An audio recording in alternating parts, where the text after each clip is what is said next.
Splorin! Welcome to the world-famous San Diego Zoo. We're in San Diego, California. This is my first time here since I want to say like 2006. So while I've been here before, I don't remember any of this.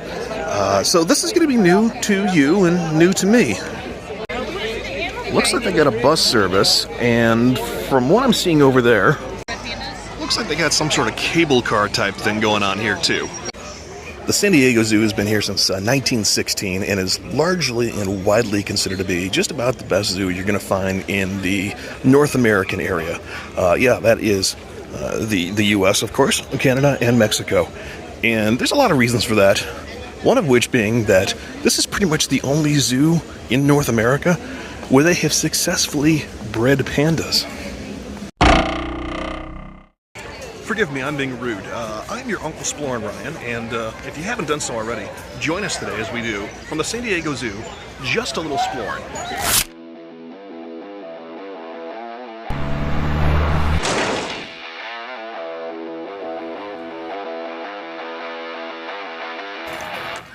I know orangutans are supposed to be pretty much the most intelligent ape outside of humans, and you can tell this because right off the bat, they've found a way to turn themselves invisible. Actually, it looks like they've just, they've made their way over here to the bright sunshine. And there's one of the little fellas now. That is a pretty small orangutan, actually. I'm guessing it's possibly a young orangutan, or maybe just a female. Yeah.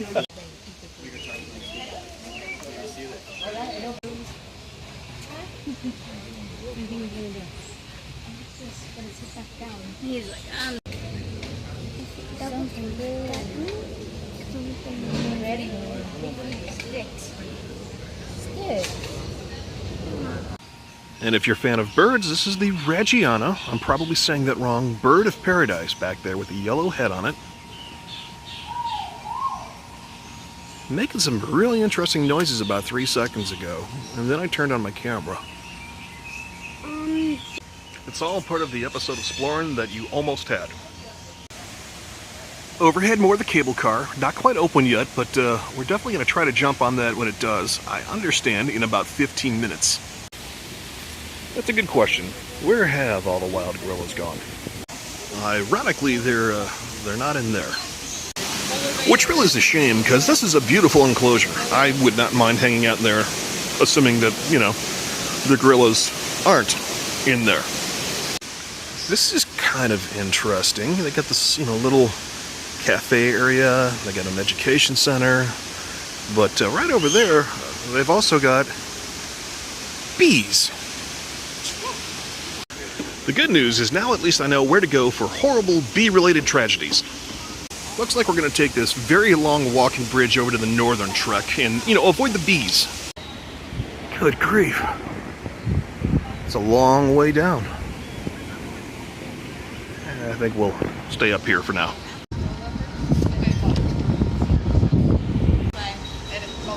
Heck of a view of the city, though. Oh, look at that. Oh. That's so close. Man. See, I lost the bird talking earlier, but got a heck of a shot there. Not usually much of a plant guy, but look at this thing. Got a couple of them, too.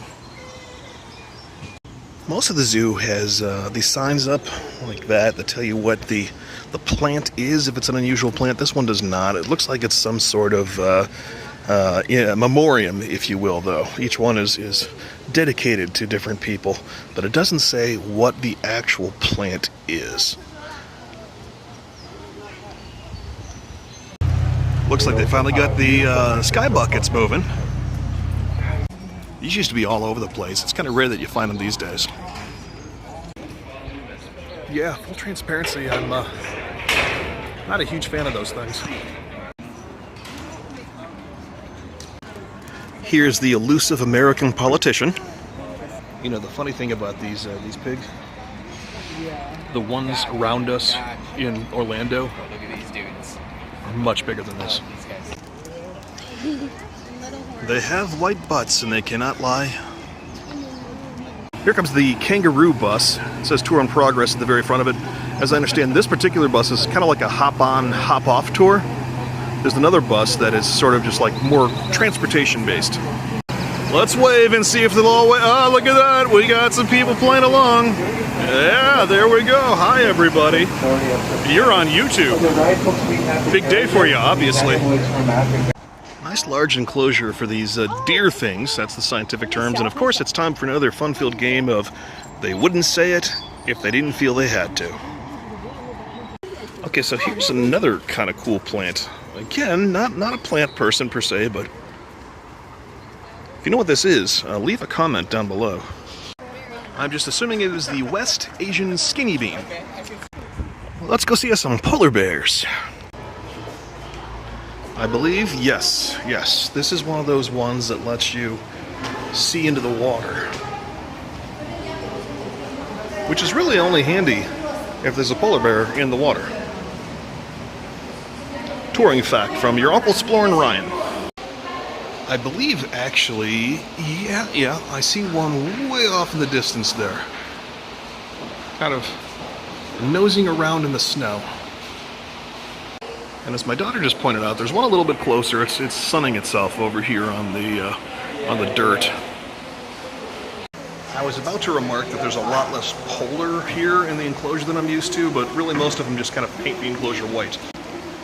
Looks like this one's moving. That polar bear is a lot more brown than I'm used to. Kind of dirty. Like it pooed. This one might actually be coming over here. Hold on a second. You gonna go for a wash there, Pally? He or she is digging something. And, I don't know, it looks like it's trying to do something. It's drooling a lot. That's cute. But is this young man or woman going to go into the water? The answer is no. Just time to sleep in a slightly different location. So with that, let's go find some other animals that aren't doing much of anything. Getting some maelstrom vibes off of this one. You know, it looks like my kids have discovered they've got a baby bronze polar bear here with the child and the adult. Over here you can pretend that you're a seal, I guess. I think that's what is going on here. Which really is kind of odd, because I've never looked at a polar bear enclosure and thought, gee, I wish I was a seal right now. Now I got two of them moving around back there. Looking for fresh seal.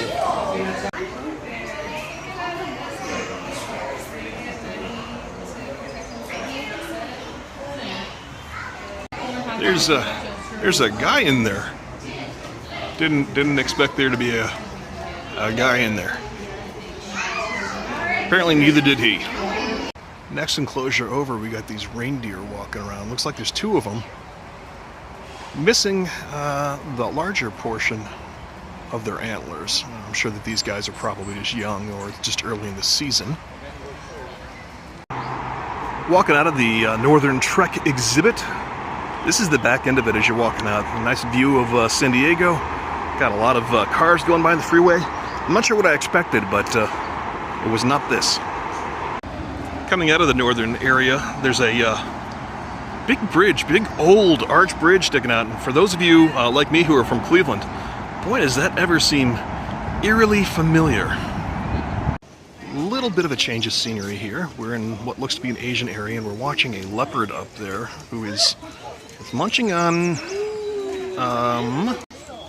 something dead. Something dead and furry. Which is just a little macabre. But hey, he or she seems happy with it, so who am I to judge? Get down with your carrying and eating self. These are very cool. Little memorials. Some of the people who have donated money to this exhibit, to the zoo itself.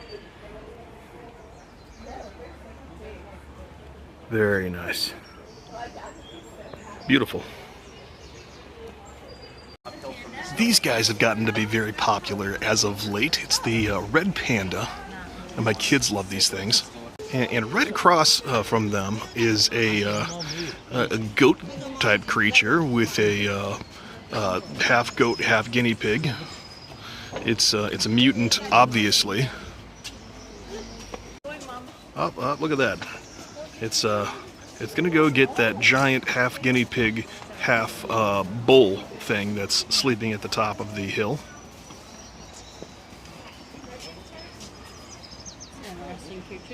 That's the Malaysian freak. I appear to have been mistaken. Apparently this is called the takin or the takin. I'm not really sure how it's pronounced because, 3 seconds ago I was referring to that as the Malaysian freak, but apparently it is not a half bull, half guinea pig, much to my chagrin. So I guess the search goes on. You have disappointed me for the last time. Because we're leaving and going that way instead. We found some monkeys over here. Monkeys are always the most interesting part of any zoo. At least they are to me. The best chance of actually catching something happening. They're not usually sleeping like a lot of the animals are. These guys are no exception either. You see the guy in the back, he's hunting something. Just gonna zoom in on him a little bit, or her.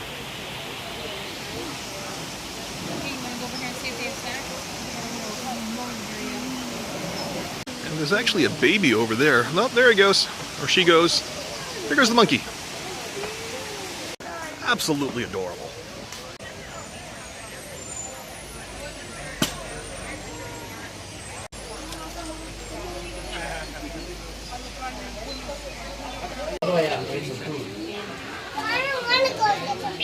Okay, what do you want to do?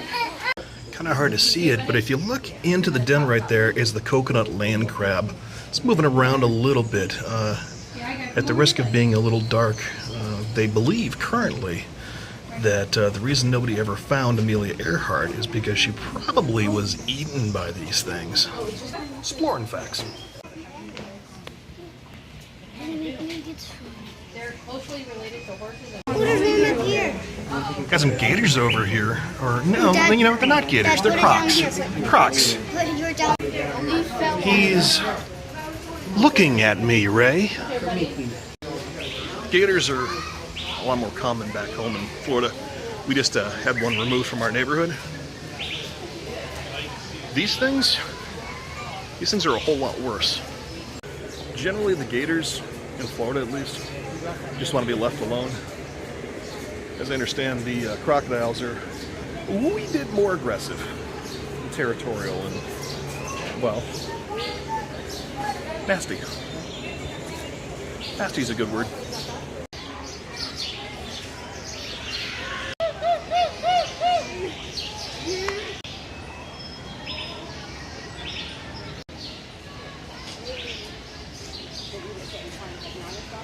And here we go. Kermit feeding himself a breath mint. Don't let him feed himself a breath mint. He's diabetic. All sorts of bad things are going to happen.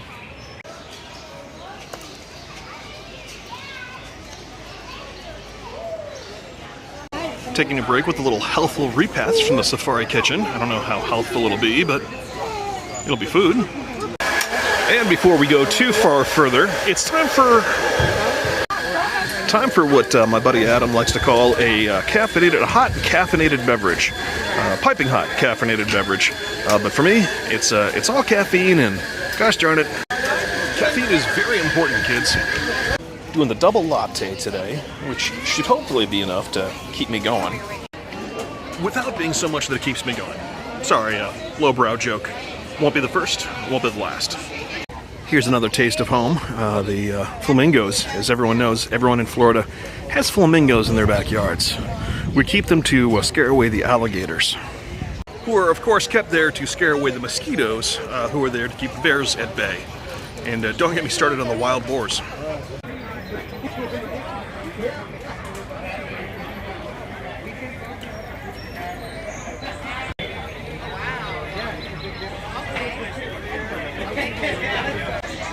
Time to save just a little shoe leather. We're going to jump on the bus tour over here, which, as I understand, will take us up and down and all around the zoo. We could jump on, jump off. I'm looking forward to the whole not jumping off part.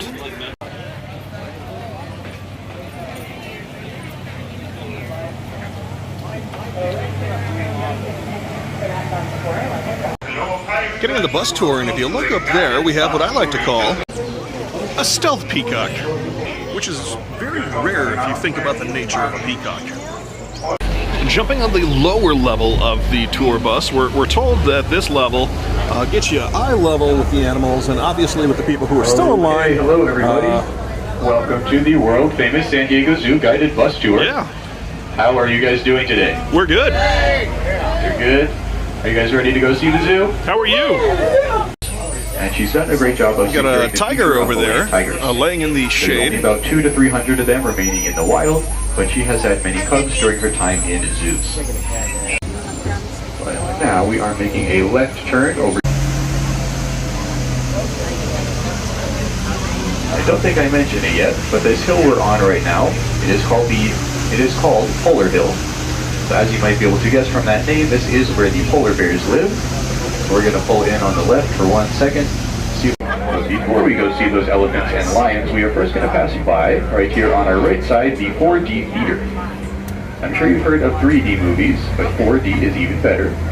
That's about a 15-minute movie that they play there. And because it's in 4D, it puts you right to just meet your favorite 15 minutes of the day.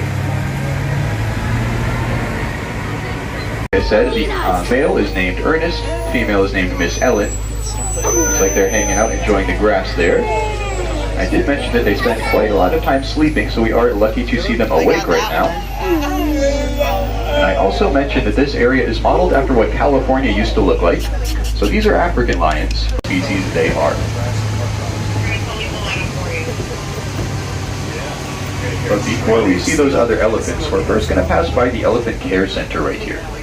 So this is a state-of-the-art healthcare center for the elephants. It has all kinds of important features, like heaters for cold nights and a scale to keep track of their weights. The elephants will come here to the care center every morning for a health checkup, and about once a week they also get a pedicure.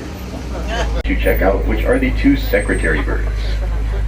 Looks like one of them is right there walking around towards the right side of the habitat. There's a second one somewhere in there as well you can look around for. These secretary birds, they kind of look like cranes, but they're more closely related to hawks and eagles.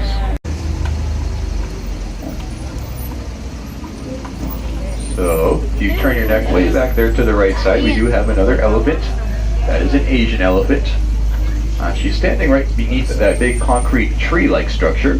Those are actually a very important part of their habitat. Those provide shade as well as heat in the winter. They can scratch their back up against it if they have an itch. That's also where we hang their enrichment items down from. Before we finish with the other elephants, Look how cute. or with the elephants as a whole, we are going to get very lucky and see 2 more of them. Looks like this male African elephant, he is having a snack right now, as you can see. You can watch how he uses his trunk to grab those leaves and twigs, bring them up to his mouth, and get the parts off that he wants to eat. You can keep in mind, they have more muscles in just their trunk than you have in your entire body. Kind of barrier in between them. That is how we keep the people and the elephant safe. So you can see up ahead of the elephant, a little bit to the left, there are some bars over there. We also saw lots of those bars over at the care center that we passed by earlier. So it's kind of self-explanatory, but they are called sloth bears because they have very long claws, just like a sloth. They use those claws to dig into the bark of trees and get the termites from inside. So ants and termites make out a big part of their diet. That's also why they have that long snout, to help them get inside of trees. And then one more thing is they have the ability to stick their tongue out and curl it up into a straw. And of course, before we finish the day, you can't finish your day really at any attraction without going into a gift store. And this one is the Roar Store. It's a play on words. You see, it's because they're a zoo and the lion roars and it rhymes with... You got it? Okay. Let's go in.